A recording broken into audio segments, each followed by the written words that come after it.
हरे कृष्णा। ओम नमः शिवाय। प्रिय भक्तों, स्वागत है आपका मेरे यूट्यूब चैनल पूजा पाठ में।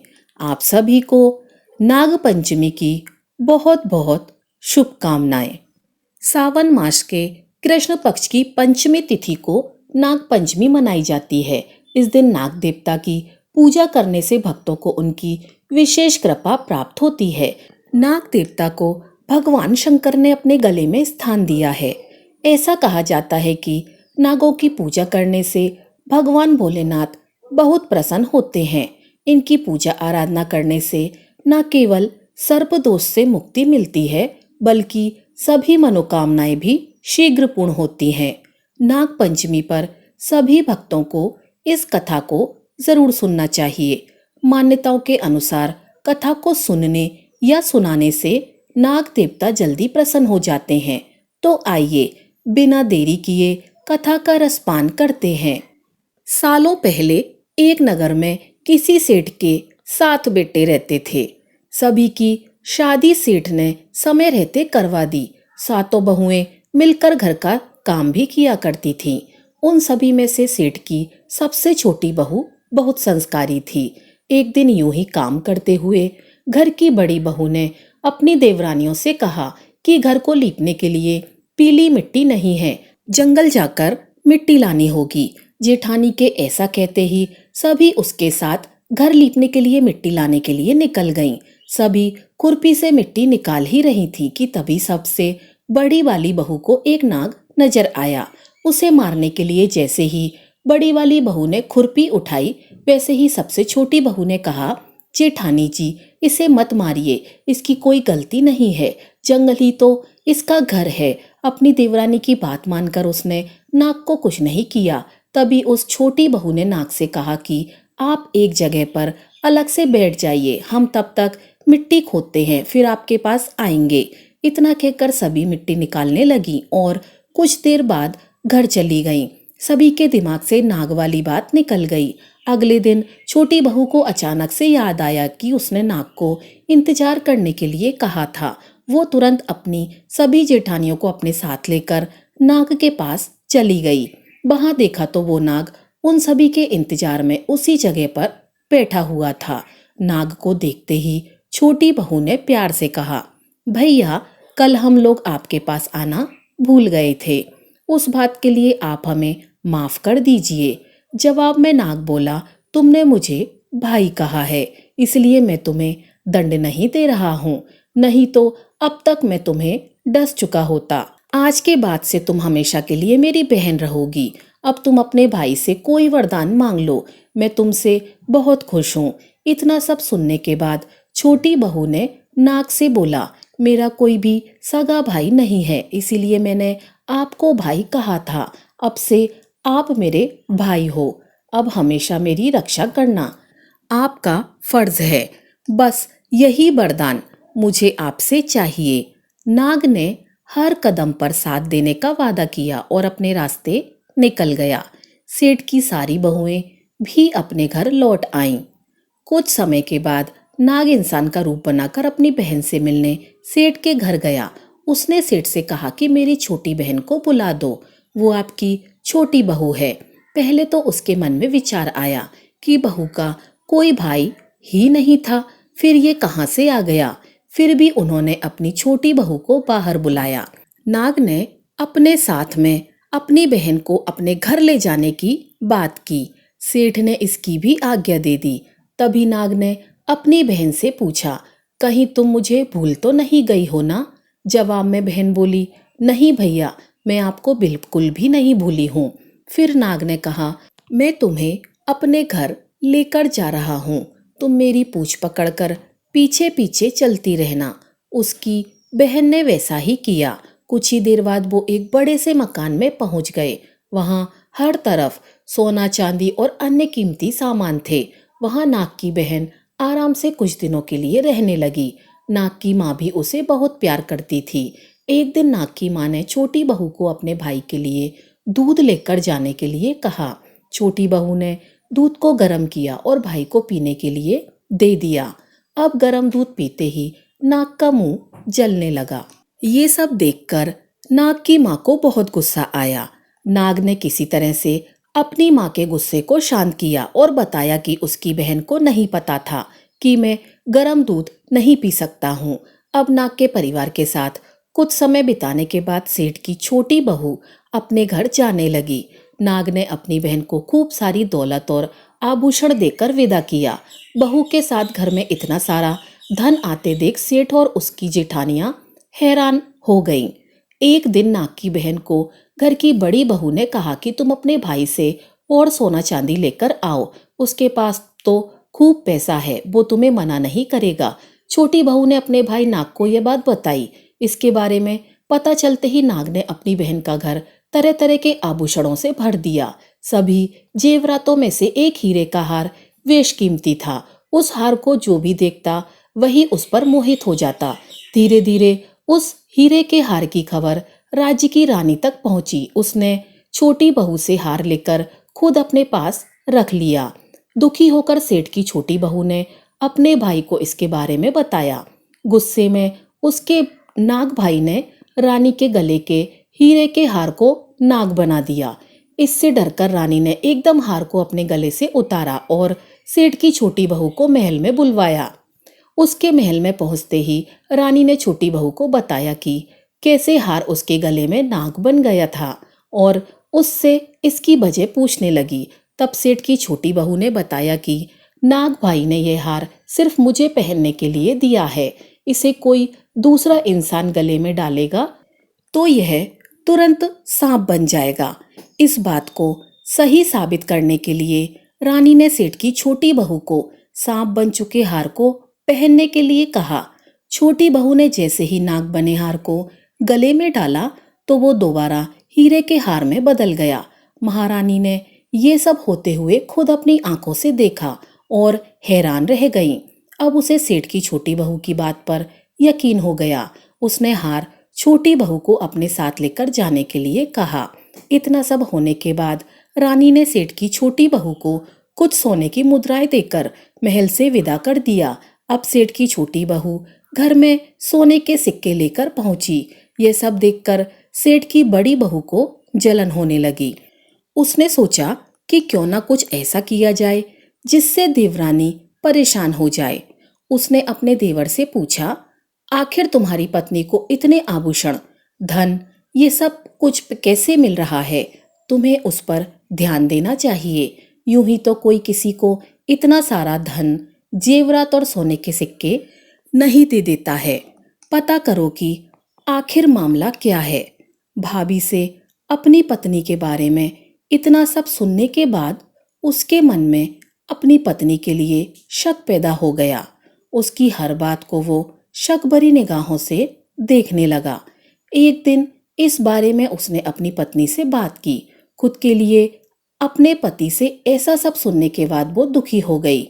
उसने सीधे अपने नाग भाई से मुलाकात की और अपने पति द्वारा कही गई सारी बातों के बारे में बता दिया। अपनी दुखी बहन को देखकर नाग को भी गुस्सा आया। फिर क्या था, नाग सीधे अपनी बहन के पति से मिला और बोला कि अपनी बहन को जेवरात और दूसरे तोहफे मैंने दिए हैं। तुम्हें उस पर किसी भी तरह का शक करने की जरूरत नहीं है।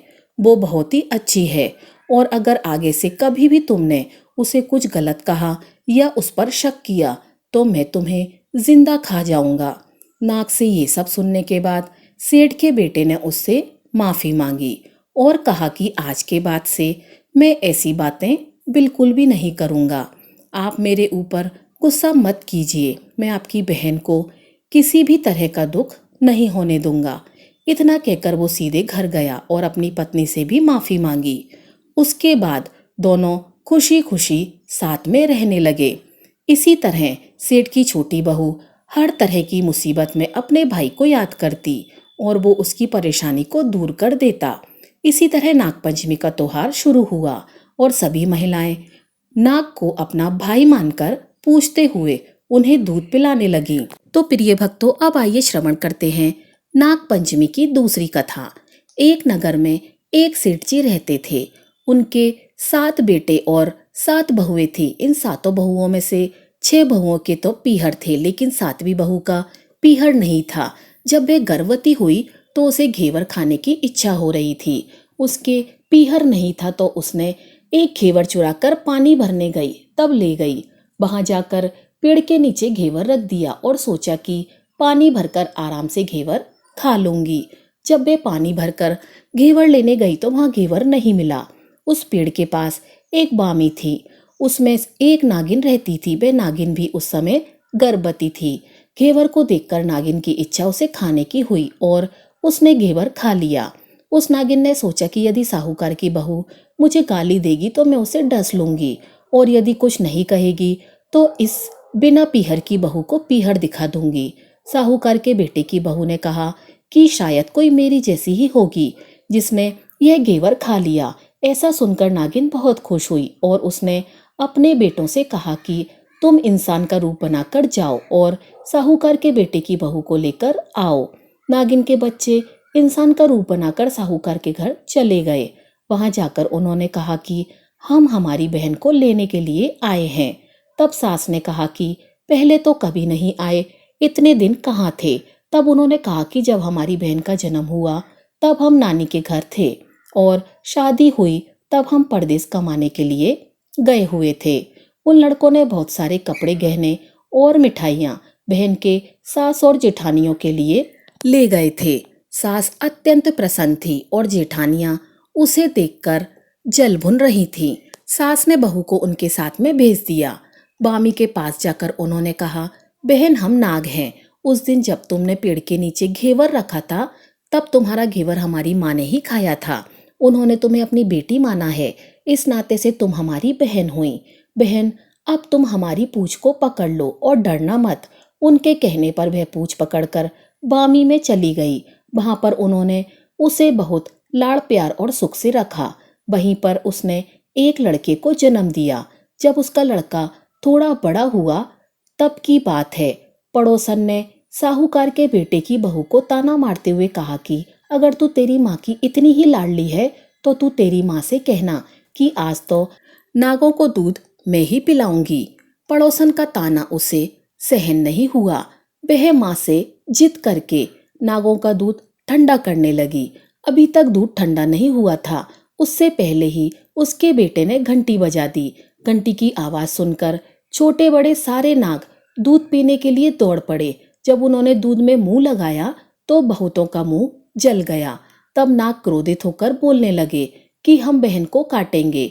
उसकी माँ ने उन्हें समझाते हुए कहा कि इसे मत काटो, यह तुम्हें आशीष देगी। थोड़े दिन बीत जाने के बाद पड़ोसन ने फिर से ताना मारा कि यदि तेरी माँ तुझ पर विश्वास करती तो तुझे 7वें कोठे की चाबी देती।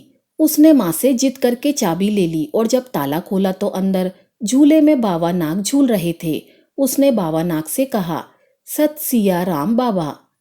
उन्होंने कहा कि तूने सत सिया राम कर लिया, वरना मैं तुझे डस लेता। तब उसने कहा कि आप तो मेरे पिता हो, मुझे कैसे डस सकते हो। और बोली, जियो नाग नागिणी, जियो बाशुकी नाग, जीण मेरो लाड़ लाड़या 9 करोड़ को हार। नाग देवता ने उसको 9 करोड़ का हार दे दिया। माँ ने अपने बेटे से कहा, साहूकार की बहू तो अब बड़े घरों में हाथ डालने लगी है। नागों ने साहूकार के बेटे की बहू को बहुत से गहने कपड़े दिए और ससुराल पहुंचा दिया। कुछ दिनों बाद की बात है, उसका बच्चा झाड़ू तोड़ रहा था। ताई ने कहा, झाड़ू मत तोड़, इतना तोड़ने का शौक है तो तेरे नाना मामा के यहाँ से लाया होता। सांपों ने सुन लिया। माँ से जाकर कहा।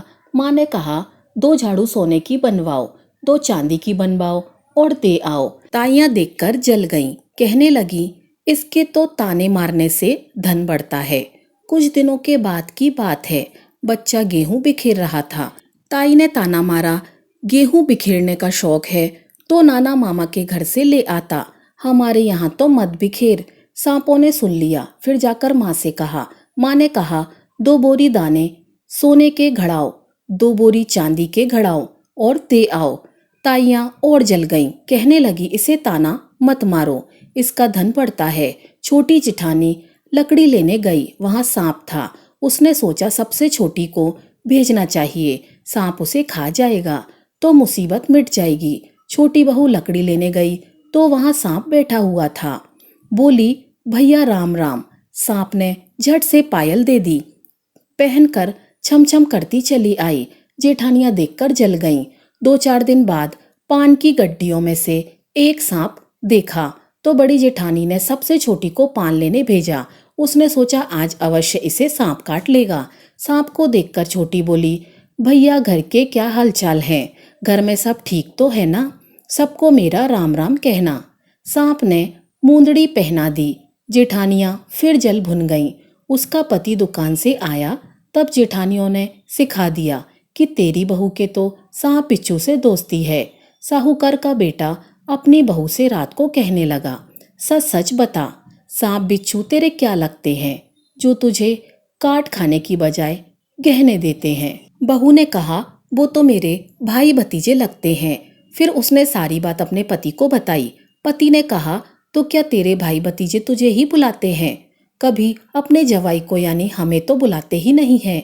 आने कोने में छुपे सांपों ने बात सुन ली तो जाकर अपनी माँ से कहा। माँ ने कहा, दोनों को बुला लाओ। बे इंसान का रूप बनाकर दोनों को व बच्चे को बुलाकर लाए। खूब कपड़े गहने देकर तीनों को विदा किया। ऐसा समर्थ पीहर नागपंचमी की कहानी कहने वालों को, नागपंचमी की कहानी सुनने वालों को सबको मिले। जैसी अनपीहरी वो पहले रही थी, किसी को भी ना रखे। अब आइए अंत में श्रवण करते हैं सभी मनोकामनाओं को पूर्ण करने वाली कहानी। किसी गांव में एक किसान रहता था। उसके साथ उसकी पत्नी और एक छोटा सा बेटा था। किसान बहुत ही सीधा साधा था। वह अपने खेतों में काम करके ही अपने परिवार का गुजारा करता था। किसान की पत्नी भी सुंदर, सुशील और संस्कारी थी। वह भी पूजा पाठ किया करती थी और जब भी उसे घर के काम से समय मिलता तो वह खेतों में जाकर अपने पति के साथ भी काम करती थी। इसी तरह किसान और उसकी पत्नी अपने बच्चे के साथ खुशी खुशी रह रहे थे। एक दिन की बात है, किसान अपने खेत पर काम करने गया तो वह खेत में खुदाई कर रहा था। उसने देखा उसकी कुदाल के नीचे एक सांप आ गया है और वह कुदाल की चपेट में आने से मर गया है। सांप को मरा हुआ देखकर किसान को बहुत दुख हुआ। फिर उसने देखा कि इस बिल में सांप का एक छोटा सा बच्चा भी था, लेकिन वहां नागिन नहीं थी। फिर क्या था? किसान ने सोचा कि ये सांप तो मर गया और पता नहीं नागिन है भी या नहीं। किसान ने सोचा, यह बच्चा तो अनाथ हो गया, यह क्या हो गया? भगवान, मुझसे तो बहुत बड़ा पाप हो गया। फिर उसने सोचा, मैं इस पाप का प्रायश्चित करूंगा। और उसने सोचा कि मैं इस बच्चे को अकेले नहीं छोड़ सकता, इसे अपने साथ अपने घर ले जाता हूँ। फिर किसान उस सांप के बच्चे को अपने साथ अपने घर ले गया और उसने अपनी पत्नी को सारी बात बताई। दोनों ने भगवान का नाम लिया और कहा, आज से हम इसका पालन पोषण अपने पुत्र की तरह करेंगे। आज से हमारे एक नहीं 2 पुत्र होंगे। उधर नागिन अपने बिल में आई तो देखा कि सांप मरा पड़ा है और उसका बच्चा भी वहां नहीं था। तो वह जोर जोर से रोने लगी और उसने कसम खाई कि जिसने भी मेरे पति और बच्चे को मारा है, मैं उसके परिवार के एक एक सदस्य को मार दूंगी। मैं उन्हें ढूंढकर ही रहूंगी। और वह मरे हुए सांप से भी कहती है कि मैं अपना बदला लेकर जल्द ही तुम्हारे पास आ जाऊंगी।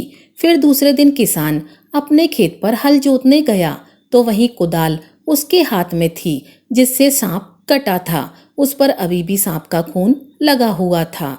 वह नागिन वहीं बैठकर देख रही थी कि किसने मेरे पति को मारा है। जब नागिन ने उस कुदाल को देखा तो वह समझ गई कि इस किसान ने ही मेरे पति और बच्चे को मारा है। किसान जब दोपहर को घर गया तो फिर नागिन भी उसके पीछे पीछे उसके घर गई, लेकिन किसान के अंदर जाते ही उसकी पत्नी ने दरवाजा बंद कर लिया। अब नागिन बाहर ही किसान का इंतजार करने लगी। फिर थोड़ी देर बाद किसान खाना खाकर खेतों पर चला गया और नागिन खिड़की के रास्ते घर के अंदर चली गई और एक कोने में बैठ गई। उसने देखा कि किसान का बेटा खेल रहा है। किसान की पत्नी अपने कामों में लगी थी। किसान का बच्चा अकेला था। मौका देखकर नागिन ने किसान के बेटे को डस लिया। वह नागिन बच्चे को काटकर जैसे ही बाहर निकली तभी किसान आ गया और उसने नागिन को जाते हुए देख लिया। और वह चिल्लाया कि नागिन ने मेरे बेटे को डस लिया। किसान की पत्नी ने भी नागिन को देखा और वह दौड़कर अपने बच्चे के पास गई। इधर किसान सोचने लगा कि जरूर वह वही नागिन है जो मुझसे बदला लेने आई थी। किसान और उसकी पत्नी ने देखा कि उनके बेटे को नागिन डस गई थी। वो जोर जोर से रोने लगे और थोड़ी देर बाद ही बच्चे की मृत्यु हो गई। अपने बेटे की मृत्यु के बाद दोनों पति पत्नी बहुत दुखी रहने लगे। एक दिन किसान ने अपनी पत्नी को समझाया कि यह सांप का बच्चा ही हमारा बेटा है, हम इसे ही अपना बेटा समझकर खुश रह लेंगे। उधर नागिन बहुत खुश थी कि उसने अपना एक बदला तो पूरा कर लिया। फिर एक दिन नागिन किसान की पत्नी को काटने के लिए घर में आ गई और छिपकर बैठ गई। वहां का दृश्य देखकर वह आश्चर्यचकित रह गई। उसने देखा किसान और उसकी पत्नी सांप के बच्चे को दूध पिला रहे हैं। यह देखकर नागिन रोने लगी और सोचने लगी कि यह मैंने क्या कर दिया। यह तो मेरे बच्चे को कितने प्यार से पाल रहे हैं और मैंने इनके बच्चे को ही मार दिया। किसान से तो अनजाने में पाप हुआ था और मैंने जानबूझकर इनके बच्चे को मार दिया। अगर मैंने यह सब पहले देख लिया होता तो मैं इनके बच्चे को नहीं मारती। नागिन को बहुत पश्चाताप हो रहा था।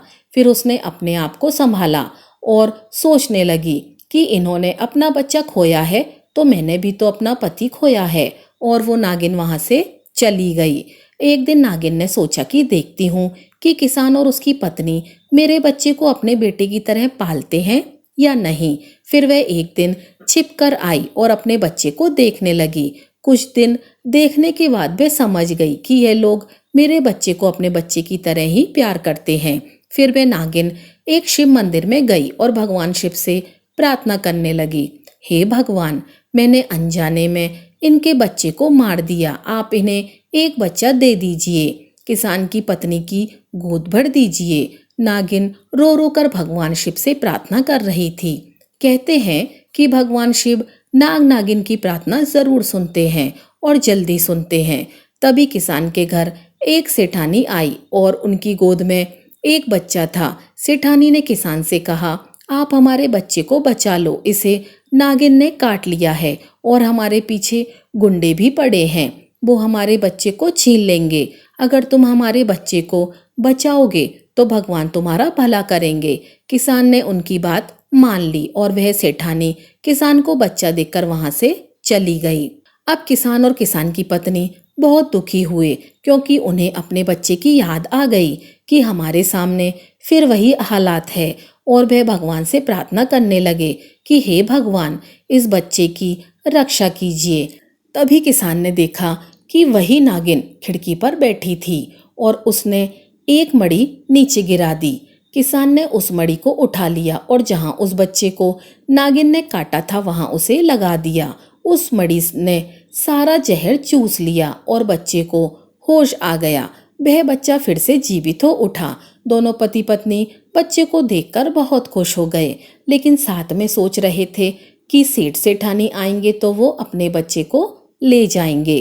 फिर दूसरे दिन किसान अपने खेत पर जा रहा था तो रास्ते में उसने देखा कि सेठ सेठानी तो रास्ते में मरे पड़े थे। अब उस बच्चे का कोई भी नहीं था। अब किसान और उसकी पत्नी उस बच्चे की परवरिश करने लगे। वह बहुत खुश थे कि फिर से हमारे दो बेटे हो गए। एक दिन नागिन के मन में विचार आया कि जाकर देखूं कहीं ऐसा तो नहीं कि उन्हें बच्चा मिल गया तो वे मेरे बच्चे के साथ दुर्व्यवहार करने लगे हों। फिर उस नागिन ने साधु का वेश रखा और किसान के घर गई तो किसान की पत्नी ने उन्हें अंदर बिठाया और भोजन की व्यवस्था करने लगी। फिर साधु बाबा ने पूछा कि बेटी, तुम्हारे कितने बेटे हैं? तब किसान की पत्नी ने कहा, बाबा, मेरे 2 बेटे हैं। तब साधु बाबा ने कहा, लेकिन तुम्हारा तो एक ही बेटा दिखाई दे रहा है, दूसरा तो दिख ही नहीं रहा है। तब किसान की पत्नी ने कहा, नहीं बाबा, मेरे तो 2 ही बेटे हैं। फिर साधु बाबा ने कहा, बेटी, मुझे यहाँ किसी सांप की महक आ रही है। यह सुनकर किसान की पत्नी हैरान रह गई और कहने लगी, नहीं बाबा, यह सांप नहीं, हमारा बेटा है। तो उन बाबा ने कहा, तुम यह सांप मुझे दे दो, नहीं तो मैं तुम्हें मार दूंगा। किसान की पत्नी जोर जोर से रोने लगी और कहने लगी, बाबा मैं अपने बच्चे को नहीं दूंगी, आपको और जो चाहिए वह ले लो, लेकिन हम अपने बच्चे को नहीं दे सकते। यह सांप का बच्चा भी हमारा बेटा है। बाबा ने उन्हें धमकी दी कि मैं तुम्हें और तुम्हारी पत्नी को मार दूंगा। तब किसान ने कहा, बाबा आप मेरी जान ले लीजिए, लेकिन मेरी पत्नी को छोड़ दीजिए, क्योंकि मेरे बच्चे अभी बहुत छोटे हैं, उन्हें अपनी माँ की ज़रूरत है और वही उन्हें पाल सकती है। तब साधु बाबा ने कहा, तो जो मणि तुम्हारे पास है वह मुझे दे दो। तब किसान ने कहा, ठीक है बाबा, मैं उस मणि का क्या करूँगा। किसान ने वह मणि उसे दे दी। वह लेकर बाबा घर से बाहर निकल आए और वह नागिन अपने असली रूप में आ गई और उसने सोचा, किसान और उसकी पत्नी मेरे बच्चे को बहुत प्यार करते हैं और अपने बच्चे की तरह ही पालते हैं। अब उसका भ्रम दूर हो चुका था। फिर वह अपने पति के पास गई और कहा, आज मेरा वचन पूरा हो गया, अब मैं तुम्हारे पास आ रही हूँ। अब मेरे जीने का कोई मतलब नहीं है। और उस नागिन ने अपने पति के पास ही अपने प्राण त्याग दिए। फिर थोड़ी देर बाद किसान बाहर निकला तो देखा कि वह नागिन मरी पड़ी है और वह मणि भी उसके पास पड़ी है। फिर किसान सारी बात समझ गया कि यह वही नागिन है, ये हमारी परीक्षा लेने आई थी और अपने बच्चे को देखने आई थी। फिर किसान और उसकी पत्नी दोनों ने मिलकर नाग नागिन का अंतिम संस्कार कर दिया, जिससे उनकी मुक्ति हो गई। अब किसान और उसकी पत्नी अपने दोनों बच्चों के साथ सुखपूर्वक रहने लगे और नागिन की दी हुई मणि के कारण उनको किसी प्रकार की कोई कमी ना रही। जय हो भगवान शिव की, जय हो नाग देवता की। तो प्रिय भक्तों, यह थी हमारी आज की कथा। अगर आपको कथा अच्छी लगी हो तो वीडियो को लाइक कीजिएगा और चैनल को सब्सक्राइब कीजिएगा। आपका दिन शुभ हो।